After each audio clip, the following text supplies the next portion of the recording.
Minimum support price 24 ഉൽപ്പന്നങ്ങൾക്കാണ് ഇന്ത്യയിൽ minimum support price കൊടുക്കുന്നത്.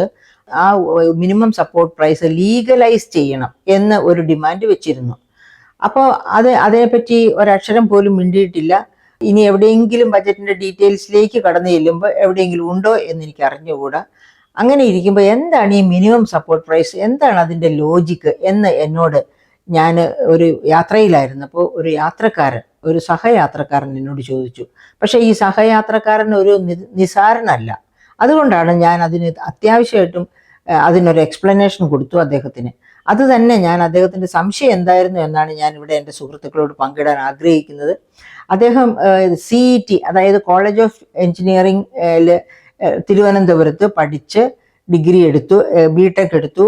അതും കഴിഞ്ഞ് സൂറത്കൽ NIT-യിൽ നിന്ന് AI ആർട്ടിഫിഷ്യൽ ഇൻ്റലിജൻസിൽ MTech ചെയ്ത ഒരു മഹാരഥനാണ്. അപ്പോൾ അദ്ദേഹം മോശക്കാരനല്ല. ഇപ്പോൾ ബോംബെയിൽ വർക്ക് ചെയ്തുകൊണ്ടിരിക്കുകയാണ്. എനിക്ക് അദ്ദേഹത്തിൻ്റെ പേരറിയാം, അദ്ദേഹത്തിൻ്റെ കാർഡും എൻ്റെ കയ്യിലിരിപ്പുണ്ട്. പക്ഷേ ഞാൻ അദ്ദേഹത്തോട് ചോദിക്കാത്തത് കാരണം കൊണ്ട് പേര് വെളിപ്പെടുത്തുന്നില്ല. അദ്ദേഹം എൻ്റെ അടുത്ത് ഒരു കഥ പറഞ്ഞു.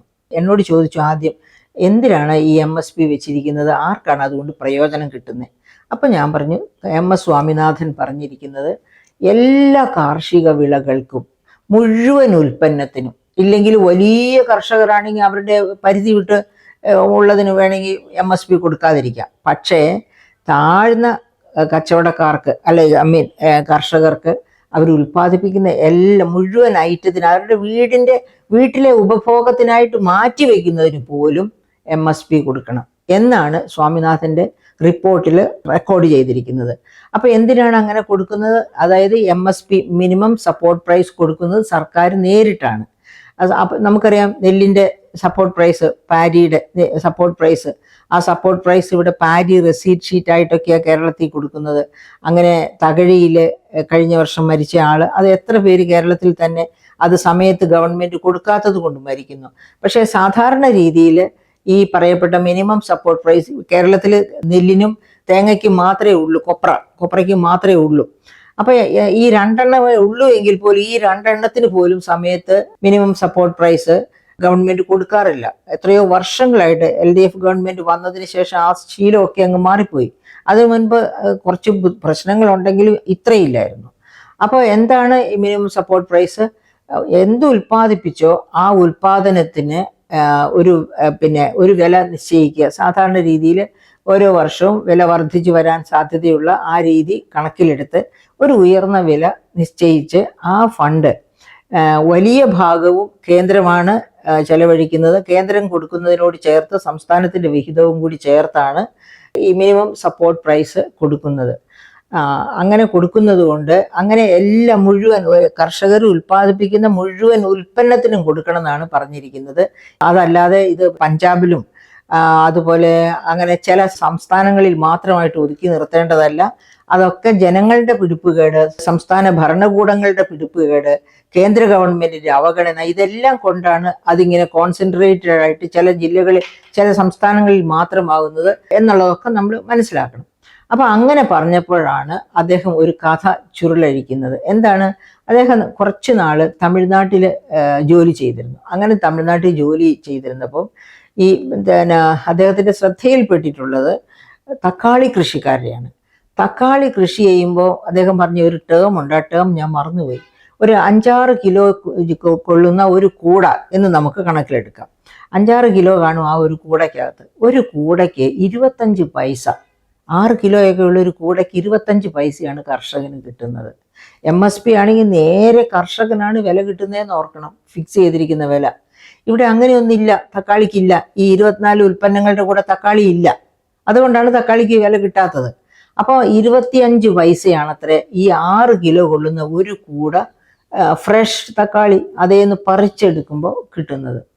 അത് ഇദ്ദേഹം താമസിക്കുന്ന സ്ഥലത്തിനടുത്ത്, അതായത് ഈ പ്രൊഡക്ഷൻ സെൻറ്ററിൽ നിന്ന് ഒരു 2-3 കിലോമീറ്റർ മാറിയാണ് ഇദ്ദേഹം താമസിക്കുന്ന സ്ഥലം. അവിടുത്തെ ലോക്കൽ ഷോപ്പിൽ നിന്ന് വാങ്ങുമ്പോൾ 5 രൂപ വില കൊടുത്താൽ കിട്ടും ഈ ഒരു കൂട തക്കാളി. 5-6 രൂപ എന്ന് വെച്ചാൽ 1 കിലോയ്ക്ക് 1 രൂപ വില കൊടുത്താൽ മതി. പ്രിയപ്പെട്ട സുഹൃത്തുക്കളെ, ആ തക്കാളി കേരളത്തിലെത്തി എൻ്റെയും നിങ്ങളുടെയും അടുക്കളയിൽ എത്തുമ്പോഴേക്കും എത്ര രൂപയാകും? ഒരു 30 രൂപയിലൊക്കെ കുറഞ്ഞ് തക്കാളി കിട്ടുന്ന ഏതെങ്കിലും ഒരു സീസൺ എൻ്റെ ഓർമ്മയിലില്ല. അപ്പം അദ്ദേഹം ചോദിച്ച ചോദ്യം ഇതാണ്: ഇങ്ങനെ MSP കൊടുത്ത് വ്യാപാരികളെയും വ്യവസായികളെയും പ്രോത്സാഹിപ്പിക്കുന്നത് എന്തിനാണ്? അപ്പം ഞാൻ പറഞ്ഞു, അല്ല, അങ്ങനെയല്ല. MS സ്വാമിനാഥൻ ആവശ്യപ്പെട്ടിരിക്കുന്നതും സർക്കാർ കൊടുക്കുന്നതും കർഷകർക്ക് നേരിട്ടാണ്. അപ്പം അവിടെ ഇടനിലക്കാരനില്ല. ഇടനിലക്കാരനെ അവോയ്ഡ് ചെയ്യാൻ, ഇല്ലാതെയാക്കി കർഷകന് നേരിട്ട് കൊടുക്കാനാണ് സ്വാമിനാഥൻ അങ്ങനെ റെക്കമെൻഡേഷൻ നടത്തിയതും കൊടുത്തുകൊണ്ടിരിക്കുന്നതും. അപ്പം ഞാൻ അദ്ദേഹത്തോട് കേരളത്തിലെ പാഡി റെസീറ്റ് ഷീറ്റ്, അതൊക്കെ ഗവൺമെന്റ് നേരിട്ട് കൊടുക്കുമ്പോൾ ഗവൺമെന്റ് കയ്യിൽ പണം ഇല്ലാത്തത് കൊണ്ടാണ് ഈ പാഡി റെസീറ്റ് ഷീറ്റ് എന്നുള്ള ഒരു റെസീറ്റ് കൊടുക്കുന്നു. ഈ റെസീറ്റ് കൊണ്ട് കർഷകൻ ബാങ്കിൽ ചെല്ലുമ്പോൾ ബാങ്ക് വായ്പ കൊടുക്കുന്നു എന്നൊക്കെയുള്ള ആ രീതിയിൽ ഞാൻ അതിനെ വിശദീകരിച്ചു കൊടുത്തു. അപ്പം എൻ്റെ പ്രിയപ്പെട്ട സുഹൃത്തുക്കളെ, എൻ്റെ ഓർമ്മ ഇതൊക്കെ ഇങ്ങനെയൊക്കെ പോകുന്ന നമ്മുടെ കേരളം, ഇല്ല നമ്മുടെ ഇന്ത്യ കാർഷികമായിട്ട് എന്തായിരിക്കും ഭാവിയിൽ ചെയ്യാൻ പോകുന്നത്? കാർഷിക മേഖലയ്ക്ക് ഊന്നൽ കൊടുക്കേണ്ടിടത്ത് ഊന്നൽ കൊടുക്കുന്നില്ല, കർഷകനെ ചേർത്ത് നിർത്തുന്നില്ല. കുട്ടനാട്ടിലെ കർഷകര് ഈ കഴിഞ്ഞ ദിവസം തന്നെ വിളിച്ച് സങ്കടം പറഞ്ഞു. അവരെന്തുമാത്രം ആവലാതിയും വേവലാതിയും കഷ്ടപ്പാടും കഴിച്ച് കൃഷിയിൽ നിന്ന് വിട്ടുപോവുകയാണ്. പാലക്കാട് ഞാൻ ഡേറ്റ കളക്ഷന് പോയപ്പോൾ അവരെന്നോട് പറഞ്ഞിരുന്നു 60 കഴിഞ്ഞവരെ ഇപ്പോൾ കൃഷിയിലുള്ളൂ, അല്ലാതെ അവരാരും വരുന്നില്ലെന്ന്. അപ്പോഴാണ് എലവഞ്ചേരി പഞ്ചായത്തില് 20 വയസ്സ് മുതൽ 40 വയസ്സ് വരെയുള്ള ഒരു കാർഷിക വിപ്ലവം തന്നെ എലവഞ്ചേരി പഞ്ചായത്തിൽ സൃഷ്ടിക്കുന്നു എന്ന് കേട്ടത്. അങ്ങനെ കേട്ടപ്പോഴും എനിക്ക് വലിയ സന്തോഷം തോന്നി.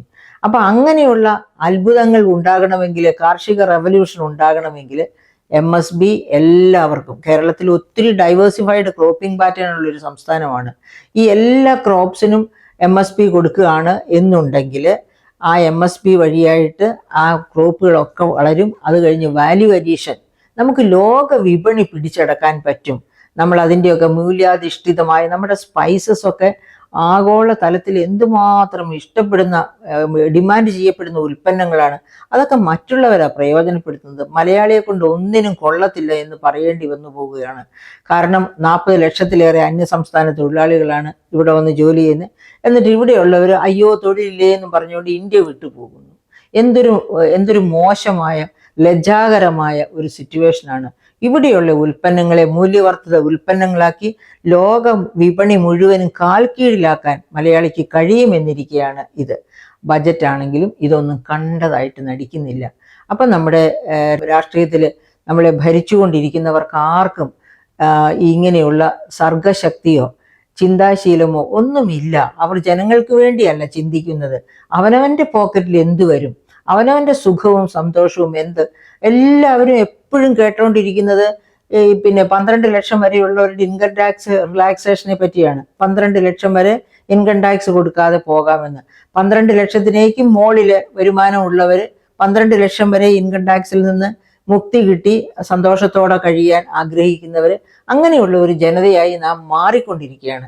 നമ്മേക്കാൾ താഴെയുള്ള വരുമാനക്കാർക്ക് അവരുടെ കണ്ണീര് ആരൊപ്പും, അവർക്ക് വേണ്ടി ആര് നിലകൊള്ളും, അവരെ എങ്ങനെ നമുക്ക് നമ്മുടെ ഒപ്പം എത്തിക്കാം, അങ്ങനെ ചിന്തിക്കുകയാണ് രാഷ്ട്രീയ നിർമ്മാതാക്കളായിട്ടുള്ള രാഷ്ട്രീയക്കാർ ചെയ്യേണ്ടത്. അങ്ങനെ അവർ ചെയ്യണം, അവരോടൊപ്പം നമ്മളും ചെയ്യണം. എങ്കിൽ മാത്രമേ നമുക്ക് നമ്മുടെ സഹജീവികളെ നമ്മുടെ ഒപ്പത്തിനൊപ്പം കൊണ്ടുവരാൻ പറ്റുള്ളൂ. അതോടൊപ്പമാണ് ഞാൻ നേരത്തെ പറഞ്ഞതുപോലെ നമ്മുടെ വന്യജീവി, അവയും നമ്മുടെ സഹജീവികളാണ്. അവയ്ക്കും ജീവിക്കാൻ അവകാശമുണ്ട്. അതിനുള്ള അലവൻസ് അവർക്കും കൊടുക്കണം, സൗകര്യം അവർക്കും ഒരുക്കി കൊടുക്കണം. അപ്പോൾ ഞാൻ പറയാറുള്ളത്, എപ്പോഴും പറയാറുള്ളത്, തൊഴിലുറപ്പ് പദ്ധതിക്കാരെ കൊണ്ട് വനം സൃഷ്ടിക്കണം. എങ്ങനെ? വനത്തിനുള്ളിൽ വനം സൃഷ്ടിക്കുക. അതായത് അവിടെ ജലം കിട്ടത്തക്ക ഒരു സ്ഥിതി, അവർക്ക് ഭക്ഷണം കിട്ടാനുള്ള, അതായത് ഞാൻ ഓർക്കുന്നു ഇപ്പോഴും ഡോക്ടർ തോമസ് ഐസക് 2016-17 ബജറ്റിൽ പറഞ്ഞിരുന്നു 1 ലക്ഷം മുളം തൈകൾ വച്ചു പിടിപ്പിക്കുമെന്ന്. അങ്ങനെ 1 ലക്ഷം മുളം തൈകൾ അന്ന് അദ്ദേഹം വെച്ച് പിടിപ്പിച്ചിരുന്നെങ്കിൽ ഇപ്പോൾ ഇവിടെ കാട്ടാനശല്യം ഉണ്ടാവില്ലായിരുന്നു. ആനയുടെ ഏറ്റവും പ്രിയപ്പെട്ട ഭോജ്യമാണ് ബാമ്പു എന്ന് പറയുന്നത്. അപ്പോൾ പിന്നെ ഇങ്ങനെ എന്തെല്ലാം കാര്യങ്ങളിലൂടെ ഇനിയും ബജറ്റ് ഒത്തിരി ഇനിയും കിടക്കുകയാണ്. അപ്പോൾ ഒത്തിരി കിടക്കുന്നു എങ്കിൽ പോലും എനിക്ക് തോന്നുന്നു ഏറ്റവും പ്രധാനപ്പെട്ട, സാധാരണക്കാരൻ്റെ പോയിന്റ് ഓഫ് വ്യൂവിൽ ഏറ്റവും പ്രധാനപ്പെട്ട കാര്യങ്ങൾ നമ്മൾ കുറച്ചൊക്കെ ഡിസ്കസ് ചെയ്തു എന്നാണ് തോന്നുന്നത്. അതുകൊണ്ട് പ്രിയപ്പെട്ട സുഹൃത്തുക്കളെ, തൽക്കാലം ബജറ്റിനോട് വിട പറയുന്നു. Thank you.